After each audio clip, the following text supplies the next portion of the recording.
शुभ संध्या सांग मैंने तो चलतु बर्तमान मुझे आपण सहित सेयार करुच्ची मंजार बरा केमी करी। मंजा तो छोट छोट कर काटिकी धोई चिपुड़ी रखीदे पियाज कुचेकी देली अदा रसुण कंचा लंकार पेस्ट देली देलापर बेसन लुण देकी तेल गरम तेल तो छाणिली। देखो केते सुंदर भाव में मुसमुसिया मंजा बरा होगला। आपण मैंने एमती घरे बनईकी खाई पारे।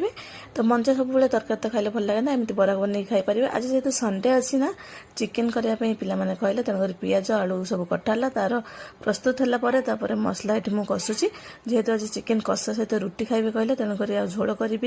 तो ये चिकेन कषा देखो चिकेन सब ढालीदेली मसला कषला तो ब्राउन कलर के सुंदर भाव में कलर आसीगला चिकेन रा। तो ये लेग पीस अच्छी पिलाने लेग पीस बहुत पसंद करते तेणुकर 4 पीस लेग पीस आसला। तो ये चिकेन कषा है पिला समस्त बसैला देदेली रुटी सहित चिकेन कषा। आज तो फ्रेंड्स आम मान संडे एमती कटिला। आपण मानकर केमी संडे कटिला निहाती भाव में जनइबे।